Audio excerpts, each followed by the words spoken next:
오늘 우리가 읽은 본문은 이제 십자가에 달리신 예수님께서 사명을 완수하시고 이제 죽으시는 그러한 장면입니다. 예수님께서는 오늘 이 새벽 계속해서 신문 받으시고 고난 받으시고 그리고 드디어 사형 선고를 받으신 후에 골고다로 올라가셔서 오늘 아침에 아주 깊은 정말 고통스러운 고난과 더불어 이제 죽음을 당하시게 되는 날이 바로 오늘 금요일이 되겠습니다. 전면에 보시면 이 십자가에도 붉은색으로 예수님의 고난을 함께 상징하고 있습니다. 그런데 오늘 우리가 읽은 이 본문에는 예수님께서 죽으시면서 말씀하신 한마디의 말씀과 또 이 예수님의 죽음과 더불어서 예수님께서 죽으실 때에 성소에서 일어난 한 가지의 사건, 그리고 예수님의 이 죽음을 쭉 지켜본 한 사람의 고백이 나타납니다. 한마디의 말씀, 하나의 사건, 한 사람의 고백이 오늘 이 본문에 담겨 있는데 그것이 무엇인가 우리가 함께 살펴보면서 오늘 하나님께서 우리에게 주시는 은혜를 묵상하고자 합니다. 가장 먼저 첫 번째로 예수님께서는 십자가상에서 7마디의 말씀을 하셨습니다. 그래서 이것을 가상칠언이라고 합니다. 그런데 이 마가복음에는 한마디의 말씀만 기록되어 있습니다. 그것은 엘리 엘리 라마 사박다니라는 것입니다. 한번 따라하겠습니다. 엘리 엘리 라마 사박다니. 이 33절 말씀을 보면 제6시가 되매, 우리 시간으로 생각하면 12시가 되겠습니다. 12시가 되니까 이제 온 땅에 어둠이 임해서 제9시까지 오후 3시까지 예수님께서 죽으시는 그 시간까지 이 어둠이 계속되었다고 이야기를 합니다. 여러분, 이 어둠은 과학자들이 볼 때에 있을 수 없는 일이죠. 이것은 단지 구름이 가린 정도가 아니라 아주 말할 수 없는 흑암처럼 어두운 상태를 이야기하고 있습니다. 그렇다고 해서 이것이 무슨 일식이 있는 것이나 그런 것도 아닙니다.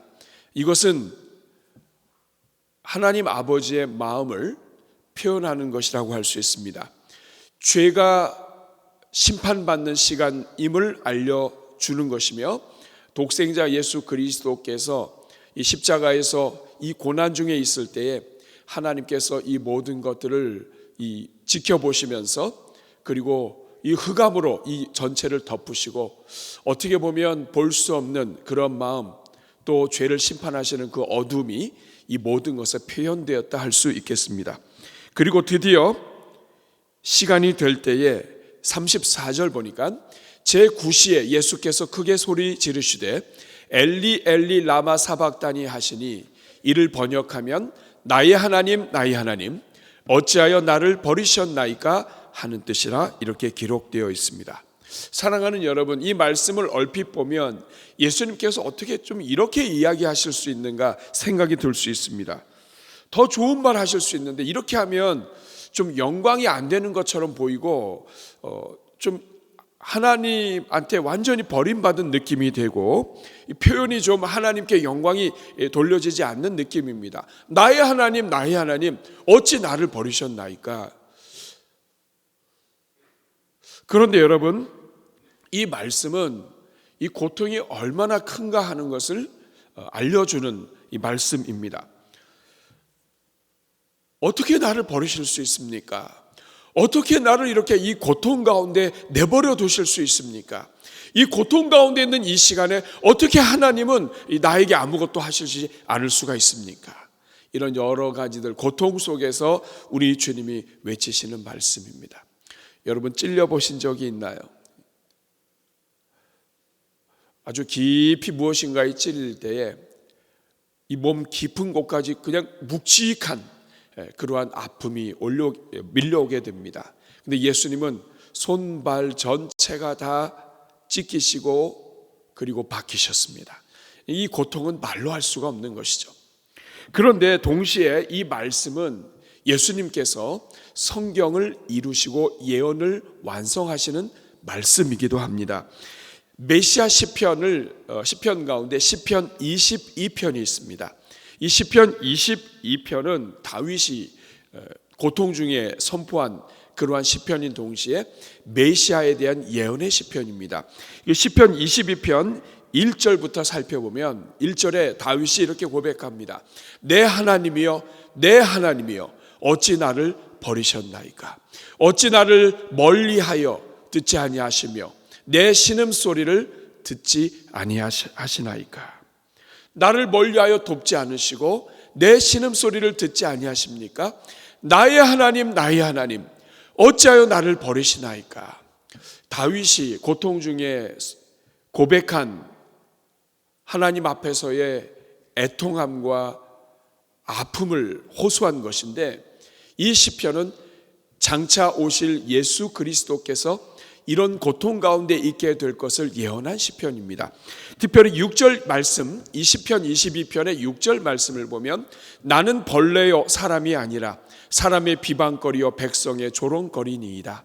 7절에 나를 보는 자는 다 나를 비웃으며 입술을 비축거리고 머리를 흔들며 말하되 그가 여호와께 의탁하니 구원하실 걸, 그를 기뻐하시니 건지실 걸 하나이다. 이렇게 시편의 메시아의 고통을 이야기하는데, 이 마태복음 27장 41절부터의 말씀을 보면 그와 같이 대제사장들도 서기관들과 장로들과 함께 희롱하여 이르되, 희롱을 하면서 그가 남은 구원하였으되 자기는 구원할 수 없도다. 그가 이스라엘의 왕이로다. 지금 십자가에서 내려올지어다. 그리하면 우리가 믿겠노라. 그가 하나님을 신뢰하니 하나님이 원하시면 이제 그를 구원하실지라.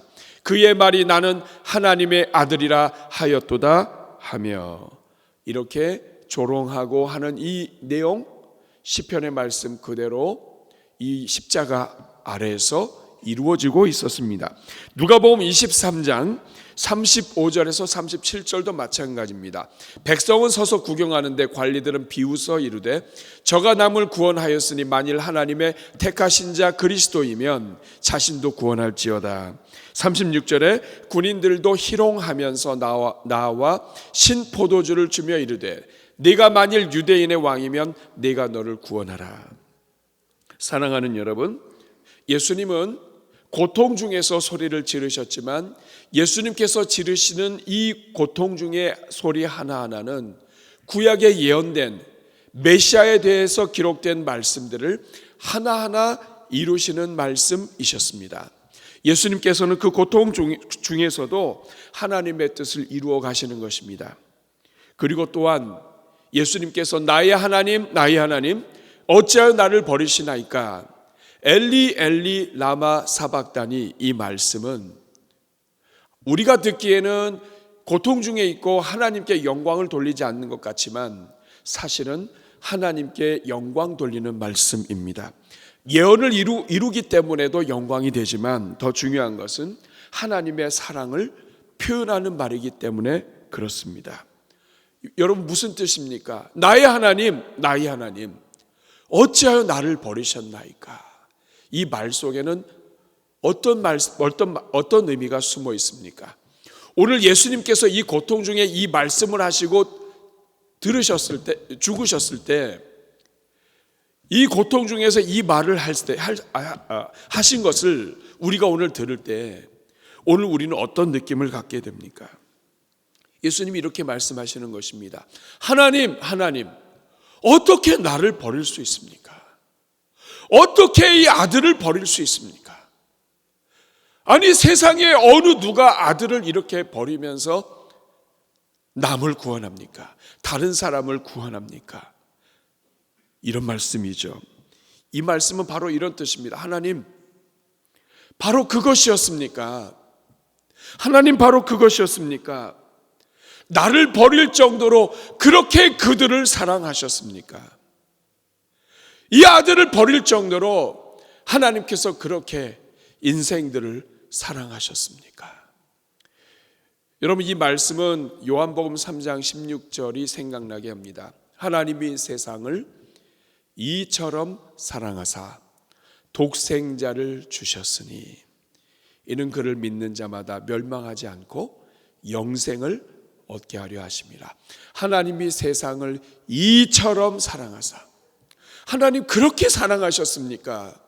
이 아들의 입에서 나의 하나님 나의 하나님 어찌하여 나를 버리셨나이까 라고 하는 이 고백이 나올 정도로, 아들을 버릴 정도로 사랑하셨습니까 하는 이 말씀이죠.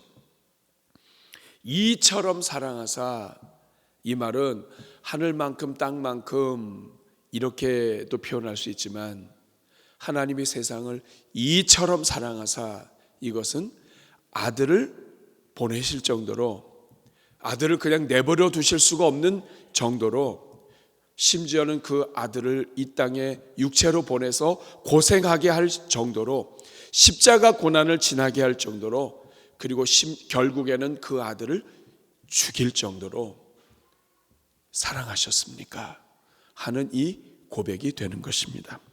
사랑하는 여러분, 오늘 이 예수님께서 십자가상에서 마가복음에서는 한마디 말씀만 기록하고 있습니다. 나의 하나님 나의 하나님 어찌하여 나를 버리셨나이까. 하나님께서 우리를 얼마나 사랑하셨는지, 그래서 그 아들의 입술에서 이런 고백이 나올 수밖에 없게 하시는 그 하나님의 그 마음을 이 한마디로 전달하고 있습니다. 두 번째, 오늘 이 본문에는 예수님의 이 한마디 말씀만 기록되어 있는 것이 아니라, 이 한마디 말씀과 더불어 예수님이 십자가에서 죽으시는 그때에 성소에서 일어난 한 가지 사건도 기록하고 있습니다. 그것은 바로 성소의 휘장이 찢어진 것입니다. 따라하겠습니다. 성소의 휘장이 찢어졌다. 여러분 37절 말씀을 보시면 예수께서 큰 소리를 지르시고 숨지시니라. 그리고 38절 같이 읽겠습니다. 이에 성소 휘장이 위로부터 아래까지 찢어져 둘이 되니라. 사랑하는 여러분, 예수님이 죽으시는데 왜 성소에 있는 휘장이 찢어집니까? 예수님이 죽으시는 것과 성소의 휘장이 찢어지는 것이 무슨 관계가 있습니까? 오늘 본문은 이게 관계가 있다는 거예요. 예수님의 죽음과 성소의 휘장은 관계가 있다. 예수님은 바로 이것 때문에 오셨다. 예수님께서 십자가 달려 죽으신 목적은 성소의 휘장을 찢어버리기 위한 것이다. 예수님이 왜 이 고난을 받으시고 골고다 언덕을 걸어가시고 십자가를 지셔야 했고 그리고 죽으셔야 했는가? 왜 예수님께서 세상 죄를 지고 가는 하나님의 어린 양으로 오셔서 십자가에 달려 죽으시고 그 모든 피를 쏟으셔야만 했는가? 그 이유는 결국에는 이 성소의 휘장을 찢기 위한 것이다. 우리가 이렇게 이해할 수 있습니다. 여러분, 성소의 휘장이 무엇입니까? 구약의 성소, 또 예루살렘의 성전, 모두가 다 이 성소가 있습니다. 특별히 예루살렘의 이 헤롯 성전은 가운데 건물 성소가 있다면 성소 바깥에 이방인의 뜰입니다. 그리고 이방인의 뜰에서 건물 하나로 들어갈 때 첫 번째 휘장이 있습니다. 그게 성소로 들어가는 휘장입니다. 그리고 이 성소 안으로 들어가면 또 하나의 휘장이 막고 있습니다. 그것은 그 다음에 지성소로 들어가는 그 사이에 이 휘장이 있어서 지성소로 못 들어가게 하는 것입니다. 이 성소에는 제사장들이 섬기고, 그리고 이 성소 안으로 들어가게 되면, 지성소로 들어가면 거기는 1년에 대제사장이 한 번 들어갈 수가 있는 곳입니다. 히브리서 9장 3절 7절 말씀을 보면 히브리서 기자는 이렇게 이야기하고 있습니다. 또 둘째 휘장, 성소에서 지성소로 들어갈 때 둘째 휘장 뒤에 있는 장막을 그 지성소라고 일컫나니, 7절 말씀을 보면 오직 둘째 장막은 대제사장이 홀로 1년에 한 번 들어가되 자기의 백성과 백성의 허물을 위하여 드리는 피 없이는 들어갈 수가 없다. 여러분, 이해를 쉽게 하기 위해서 작은 사진을 하나 보여드리면, 이 아래에서 지금 밑에서부터 들어갈 때 막혀 있는 이것이 성소로 들어가는 휘장이라고 생각하시면 됩니다. 그리고 그 안쪽으로 들어가서 그 다음에 또 작은 방이 있는데 그 안으로 들어가는데 앞에 이렇게 휘장이 막혀 있습니다. 이것이 성소에서 지성소로 들어가는 휘장이라고 생각하면 되겠습니다. 사랑하는 여러분, 그러면 이 휘장이 뭡니까? 휘장은 가장 먼저는 성소와 지성소를 구분하는 선입니다. 이 휘장 안쪽은 지성소고 휘장 바깥은 성소입니다. 또한 동시에 이 휘장은 지성소로 들어가지 못하는 통제 역할을 합니다. 여기는 하나님의 구역이라는 거예요. 모든 구역이 다 하나님의 구역이지만 특별히 하나님이 임재하시는 곳이다. 여러분 성경을 읽다가 이런 표현 보셨는지 모르겠습니다. 에덴 동산에서 아담과 하와가 범죄하고 타락하게 될 때 에덴 동산에서 쫓겨납니다. 그리고 하나님께서는 이 생명나무를 그룹을 통해서 지키게 하시고 또 칼로 지키게 하셨습니다. 그런데 이 성소의 이 휘장, 천으로 짜서 만든 것이지만 이 성소의 이 휘장에는 그룹들을 수놓게 되어 있습니다. 그러니까 생명나무를 그룹들이 지키는 것처럼 이 지성소로 들어가는 여기를 그룹들이, 천사들이 지키는 것처럼 이렇게 휘장에 수가 놓아져 있는 것입니다.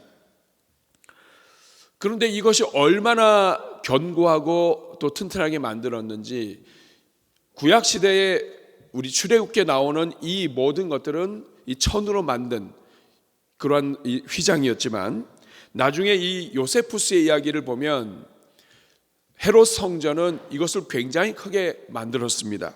높이가 40규빗, 그래서 28m 정도가 되도록 만들었다고 하는데 이것이 이 높이를 지탱하고 하는 차원에서 굉장히 두께를 아주 두껍게 만들어서 황소가 잡아당겨도 찢어지지 않을 정도의 이 강력한 이 휘장을 만들어 놓은 거예요. 그런데 이 휘장이 위에서부터 아래로 찢어진 것입니다.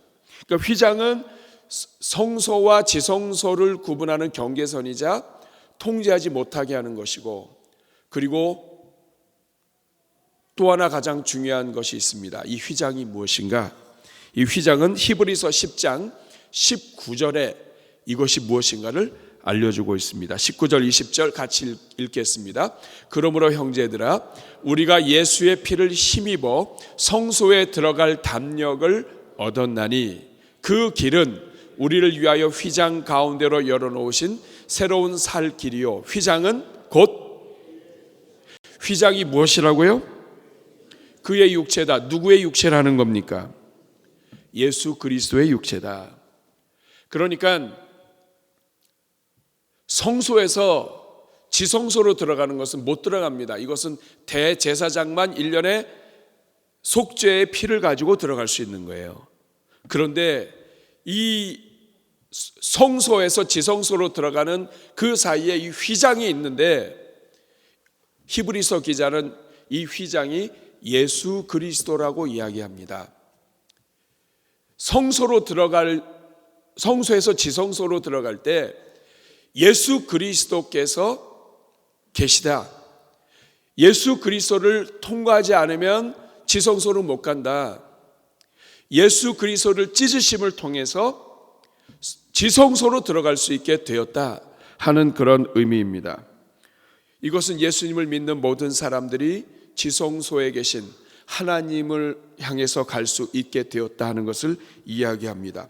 예수 믿는 사람은 그렇기 때문에 휘장을 가진 자요, 찢어 놓으신 그 휘장을 들어갈 수 있는 예수 그리스도의 피를 가진 자라고 할 수 있는 것입니다. 저는 이 말씀을 생각하면서 그 찬양이 생각이 나더라고요. 주의 보좌로 나아갈 때에 우리가 어떻게 나아가야 할까? 나를 구원한 주의 십자가, 그것을 믿으며 가네. 자격 없는 내가 아니죠. 자격 없는 내 힘이 아닌 오직 예수 그리스도의 보혈로. 사랑하는 여러분, 예수님께서 십자가 달려 죽으실 때에 고백하셨습니다. 그렇게 사랑하셨습니까? 그것입니까? 나를 죽이기까지 그렇게 이 인생들을 사랑하셨습니까? 그리고 예수님이 죽으실 때에 성소의 휘장, 그동안 수천 년 동안 죄로 인해서 하나님과의 이 모든 사이를 막았던 그 휘장이 찢어집니다. 예수님을 찢으시고 예수님을 죽이시고 그리고 그 휘장을 찢으시면서 이제는 예수님의 피로 이 지성소로 하나님께로 하나님의 보좌로 이제는 나아갈 수 있도록 하셨다는 것을 성소의 이 휘장을 통하여 가르쳐 주신 것입니다. 여러분, 인력의 힘으로 휘장이 찢어지는 것이 아니에요. 휘장이 위에서부터 아래로 찢어졌다. 이것은 예수님께서 십자가 달려 죽으시는 그때에 하나님께서 하늘에서부터 위로부터 아래로 이 모든 휘장을 찢으셨다. 40m나 되는 이 휘장을 찢으셨다. 하나님께서는 이제는 지성소로 들어가는 모든 길을 다 열어놓으셨다 하는 것을 오늘 이 본문이 알려주는 것입니다.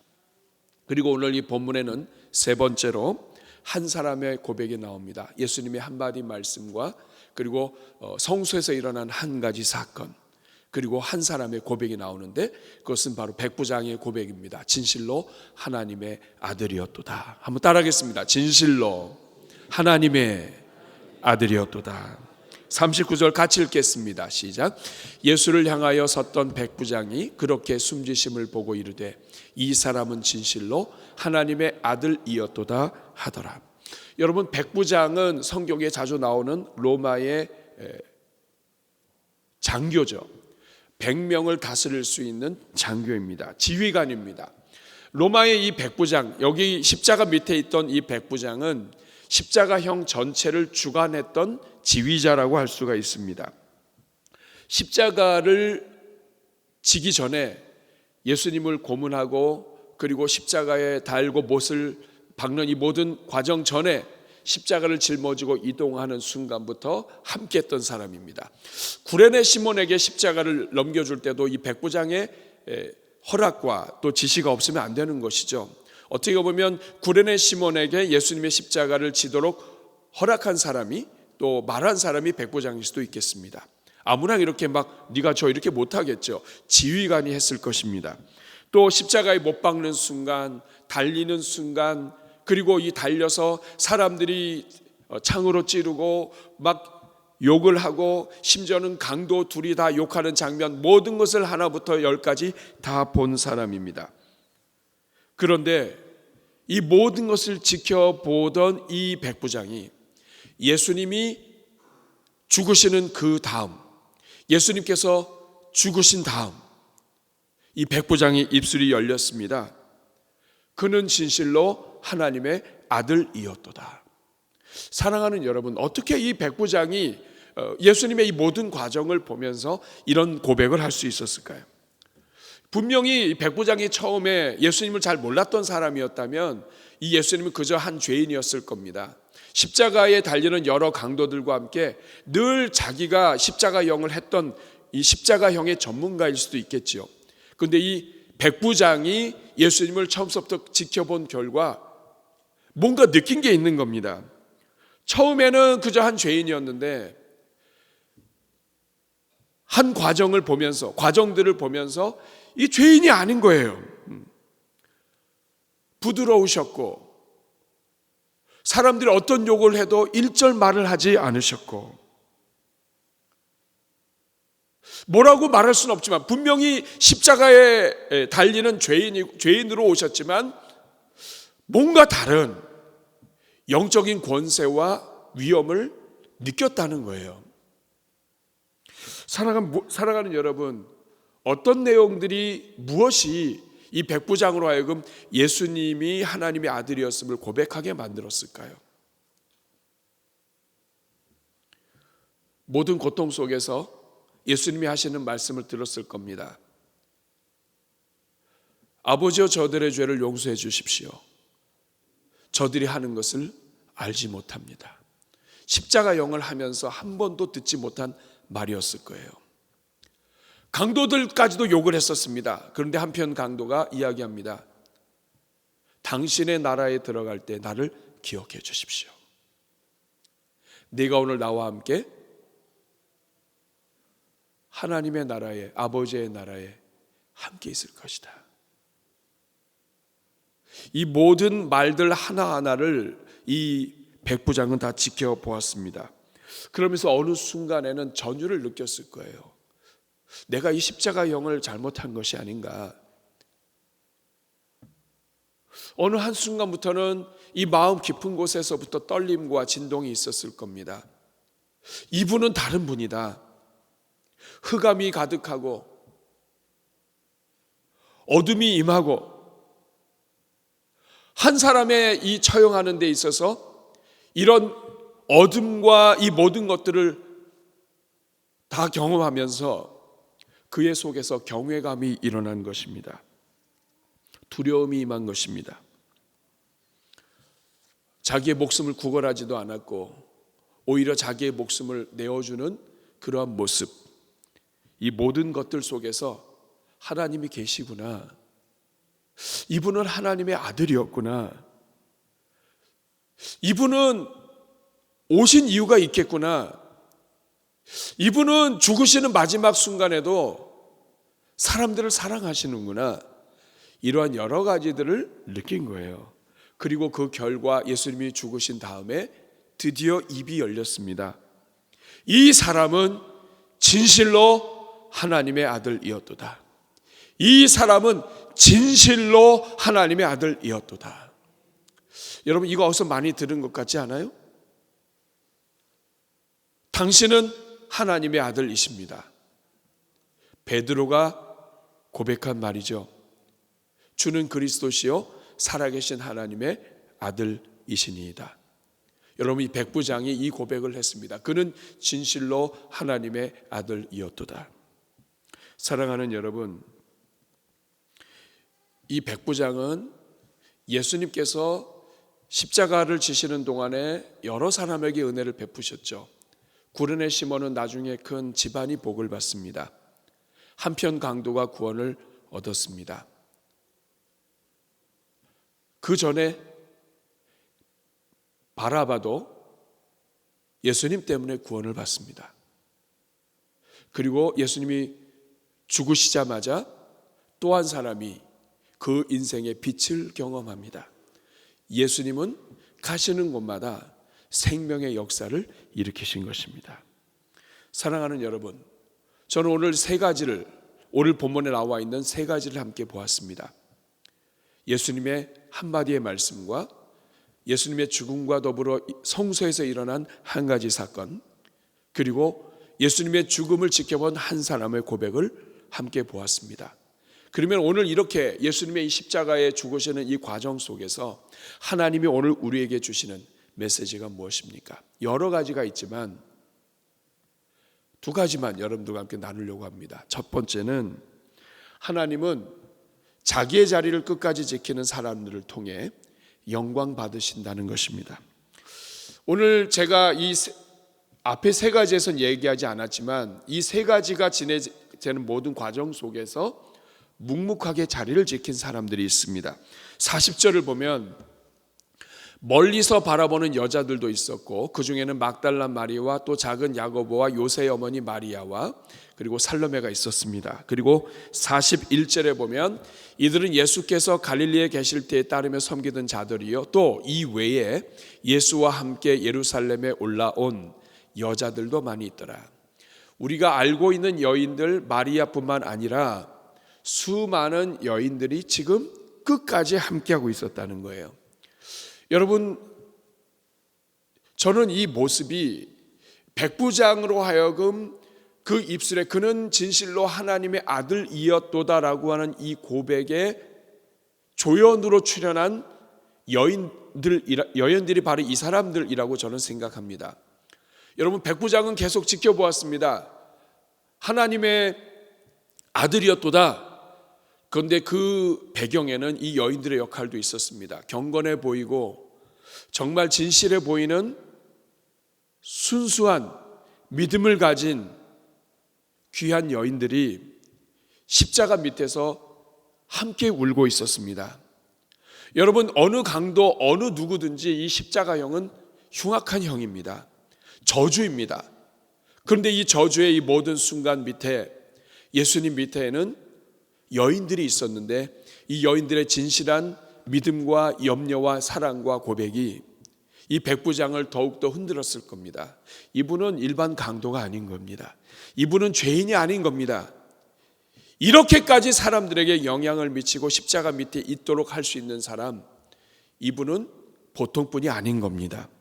사랑하는 여러분, 예수님 앞에서, 특별히 예수님께서 정말 유명해지고 많은 사람들이 따라올 때 큰 소리치고 앞에서 있으며 좀 나는 예수님의 제자야 했던 사람들 아무도 없습니다. 예수님께서 잡혀가실 때에 모두가 다 흩어져 버렸습니다. 말로 따르겠다고 하던 사람들, 뭔가 할 것처럼 모였던 사람들, 예수님 고난 받으실 때 다 없어졌고 십자가에는 아무도 없습니다. 그저 사도 요한 정도 남아있는 상황입니다. 그런데 이 여성들은 복음의 처음서부터 끝까지 함께했던 사람들입니다. 말없이 교회를 섬겼던 사람들입니다. 말없이 예수님뿐만 아니라 이 제자들의 뒤치다꺼리를 했고, 그리고 자기의 소유까지 다 사용해서 헌신했던 사람들이었습니다. 이들은 이름도 제대로 나오지 않고, 이들은 그 어떤 것도 또 주장도 나타나지 않습니다. 그런데 예수님의 마지막까지 함께 보며 자리를 지켰고, 그리고 마지막 죽으시는 그 순간에 백부장의 고백을 나타내고 하나님께서 사용하시는데 쓰임받았던 여종들이었습니다. 사랑하는 여러분, 하나님은 어떤 사람을 통해서 영광 받으시고, 또 하나님께서는 어떤 사람을 통하여 정말 기쁨으로 사용하시고 또 기뻐하실까요? 여인들이 예수님의 이 부활절에 가장 먼저 증인으로 예수님을 만나게 되는 것은 결코 작은 일이 아닙니다. 우연이 아닌 거예요. 여러분, 직분을 가지고 있다고 해서 하나님 영광 받으실까요? 베드로는 사도 중에 수제자죠. 그렇지만 현장에 없습니다. 자기의 존재감을 알리고 무엇인가를 할 것 같고, 저 사람이 있어야 우리 교회가 산다, 이런 사람이 하나님께 영광 돌릴까요? 글쎄요, 저는 꼭 그런 것 같지는 않습니다. 역사상 여러 일들을 보면 하나님이 쓰시는 일꾼들도 있었지만 교회를 지켜온 사람들은 이름 없는 사람들이에요. 항상 자기 자리를 지키고 누가 알아주든 알아주지 않든 그 자기 자리를 지키며 순종하는 사람, 하고 싶은 말이 있지만 그런 거 생각하지 않고 하나님 앞에서 믿음으로 엎드리는 사람, 한마디 말하는 것보다는 정말 가슴 끌어안고 때로는 철야를 하면서 자기의 자리를 지키며 기도하는 사람, 교회는 그런 사람들을 통해 이어져 온 것입니다. 예수님의 십자가도 마찬가지예요. 앞으로 떠들고 했던 사람이 아니에요. 예수님 자리에 마지막까지 있던 사람들은 힘없는 사람들, 유명하지 않았던 사람들, 그리고 이렇게 저렇게 나타내지 못했던 사람들, 그리고 심지어는 성경 전체에 끝까지 예수님 밑에 있었으면서도 이름 나타나지 않은 사람들입니다. 그러나 여러분 기억하십시오. 예수님은 냉수 한 그릇조차도 결단코 상을 잃지 않을 것이라고 말씀합니다. 여러분, 오늘 교회를 섬길 때 누군가는 앞에 서 있고 누군가는 직분을 갖고 교회를 섬기기도 합니다. 그러나 여러분, 하나님은 다른 눈으로 보실 수 있습니다. 하나님은 자기의 자리에서 하나님을 진심으로 사랑하고 헌신한 종들을 기억하십니다. 남이 나를 알아주지 않는다고 해서 여러분 두려워할 필요 없고 낙심할 필요 없습니다. 하나님이 아십니다. 그리고 하나님은 반드시 갚으십니다. 사람은 눈에 보이는 것을 보고 갚을지 모르지만 하나님은 다 아십니다. 하나님은 하나님의 은혜를 베푸실 자에게 베푸십니다. 예수님의 십자가 밑에 끝까지 있던 사람들, 우리 주님은 다 그 사람들을 눈에 담으셨을 겁니다. 마찬가지입니다.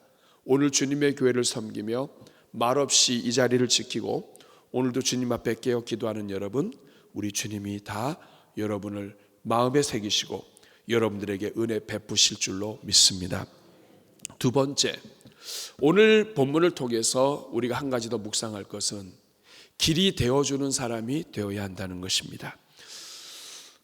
여러분, 예수님께서, 저는 이 말씀을 묵상하면서 그 말씀이 떠올랐습니다. 예수님은 내가 곧 길이요 내가 곧 진리요 내가 생명이다. 나로 말미암지 않고는 아버지께로 올 자가 없다. 이렇게 말씀하셨습니다.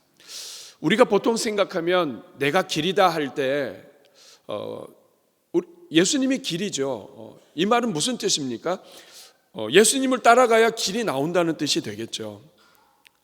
우리는 보통 길이 된다 할 때 다른 사람들에게 길을 제시해 주는 것, 리더는 길을 제시해 주는 사람, 우리는 보통 이렇게 많이 생각을 합니다. 예수님은 말씀하셨습니다. 내가 길이다. 내가 곧 문이다. 하나님으로 가려면 내가 문이다. 그런데 여러분, 길이라고 하신 예수님은 본인이 길이고 진리요 생명이라고 하셨는데, 내가 길이다 이렇게 말씀하셨던 예수님은 십자가에 달려 죽으셨습니다. 길이라고 하시면서 죽으신 거예요. 그런데 예수님이 죽으시면서 성소의 휘장도 같이 찢어집니다. 하나님께로 나아가는 길은 예수님 자신을 찢으시면서 내시는 길이에요. 그러니까 예수님께서 내가 곧 길이다 이렇게 얘기할 때는 나는 길을 보여주고 나는 너희들을 길로 인도한다 이런 의미만 있는 것이 아니라 예수님이 길이고 예수님이 문이고, 그래서 예수님은 길이시면서 자기 자신을 찢으셔서 길을 만드신 예수님이십니다. 그러니까 내가 길이다 할 때는 나를 찢겠다 하는 말이 이 안에 있는 거예요. 여러분, 우리가 예수님을 믿는다, 신앙생활을 한다, 길이 되신 주님을 따른다 하는 것이 무엇을 의미합니까? 믿음의 길을 간다는 것은 예수님을 찢고 가는 거예요. 예수님이 찢으신 그 길을 지나가는 거예요. 예수님이 찢으신 그 길을 밟고 가는 거예요.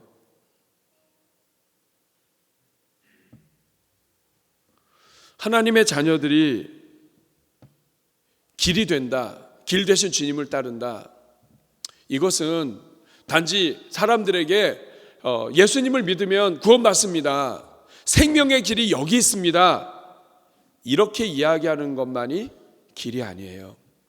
예수님께서 십자가에서 자기를 찢으셨을 때 그 찢으신 모습을 보고 백부장이 하나님의 아들이라고 고백한 것처럼 성도가 믿음 생활을 한다는 것은 예수님이 찢으신 그 길을 우리가 밟고 지나가듯이 우리 또한 누군가에게 찢김을 당하고 누군가를 위하여 우리 자신을 찢어줄 때에 길이 될 수 있다는 것을 상징합니다.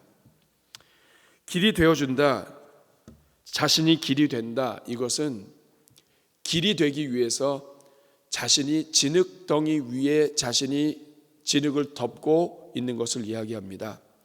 한 죄인을 감싸는 거예요. 예수님께서는 진흙구덩이에 본인이 직접 그 진흙구덩이를 덮으셔서 하나님의 자녀들이 밟고 지나가게 하셨습니다. 죄와 사망의 권세 때문에, 죄 때문에 사람들이 하나님께로 가지 못하니까 자기의 모든 보혈로 죄를 다 덮으셔서 그 끊어진 다리를 예수님을 밟고 지나가도록, 예수님의 보혈을 지나가도록 예수님이 죽으신 거예요. 배신하는 가룟 유다, 부인하는 베드로, 흩어질 제자들, 그들을 다 예수님의 보혈로 덮으시고 성찬식을 진행하시면서 그 발을 씻어주시면서 예수님이 덮으신 거예요. 여러분, 성도가 믿음 생활한다는 것은 예수님을 찢고 들어가는 길이요, 예수님을 밟고 들어가는 길이요, 또한 우리 또한 예수님처럼 누군가에게 길이 되는 것을 이야기합니다. 단지 길을 보여주고 예수님 소개하는 게 아니에요. 우리 스스로가 찢는 거예요.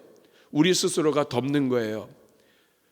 우리가 예수 그리스도를 믿으면서 예수님은 이렇게 자기를 찢으셔서 길을 내셨는데, 우리 이 땅에 있는 크리스찬들이 이 얄팍한 이러한 이 천박한 신앙생활을 가지고 그저 똑똑한 내가 길을 제시하는 정도로만 생각을 하니까 나는 나타나고 십자가는 나타나지 않는 거예요.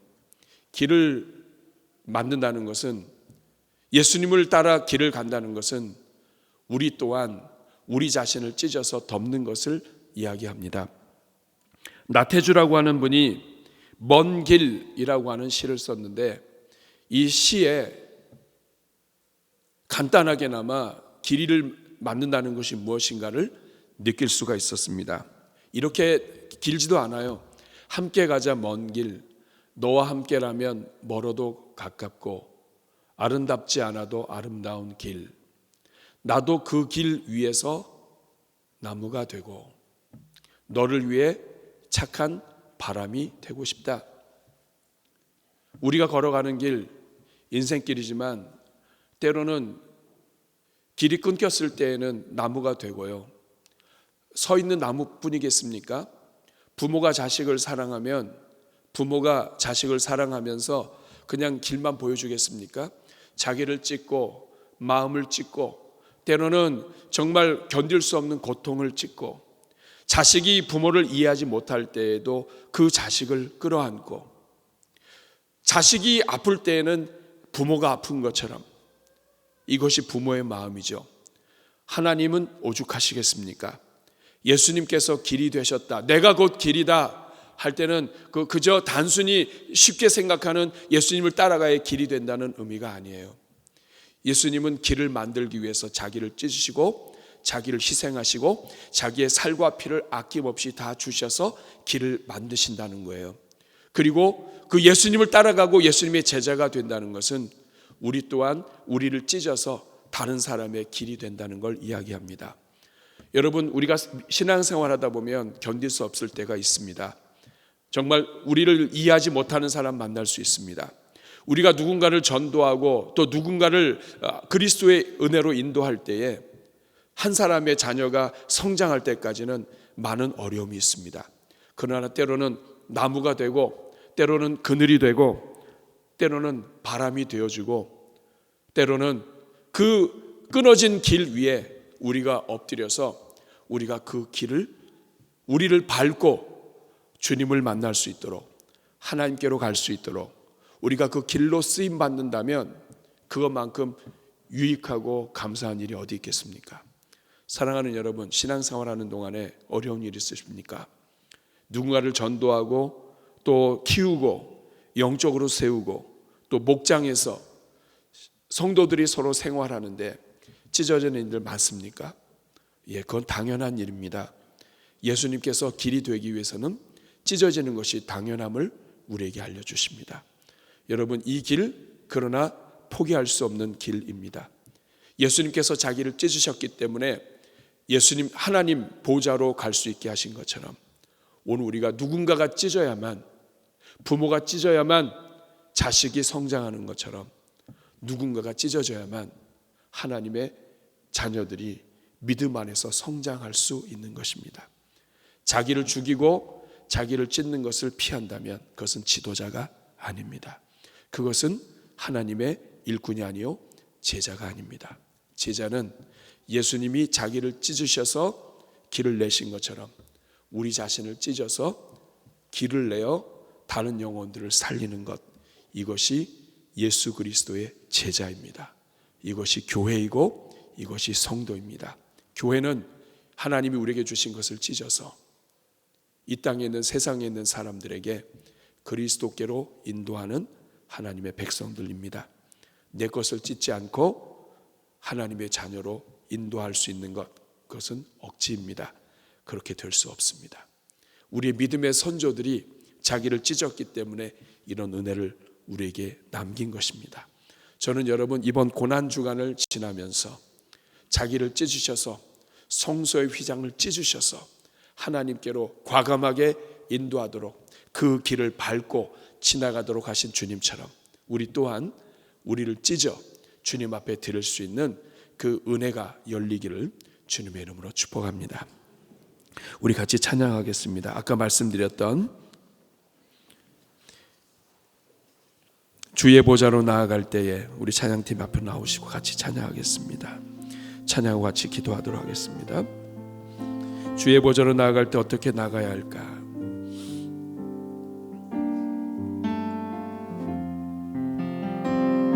좀 더 빨리 할게요. 주의 보좌로 나아갈 때 어떻게 나가야 할까? 나를 구원한 주의 십자가 그것을 믿으며 가네. 다시 한번 고백합니다. 주의 보좌로 나아갈 때 주의 보좌로 나아갈 때 나 여전히 부족하나 여전히 부족하나 나를 부으신 주의 그 사랑 그것을 믿으며 가네. 우리 다시 한번 찬양합니다. 주의 보좌로 나아갈 때에 주의 보좌로 나아갈 때에 어떻게 나가야 할까? 나를 구원한 주의 십자가 나를 구원한 주의 십자가 그것을 믿으며 가는 주의 보좌로 나아갈 때에 주의 보좌로 나아갈 때에 나 여전히 부족하나 나를 품으신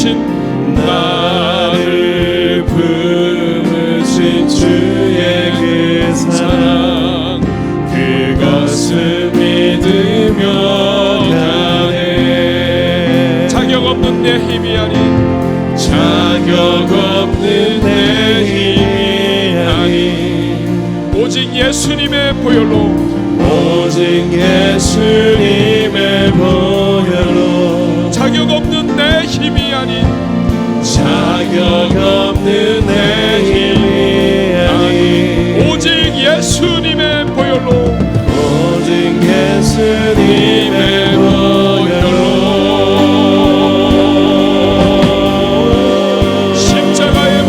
십자가의 보혈 완전하신 사랑 힘입어 나갑니다. 십자가의 보혈 완전하신 사랑 힘입어 다시 한번 고백합니다. 십자가의 보혈 완전하신 사랑 힘입어 나갑니다. 십자가의 보혈 완전하신 사랑 힘입어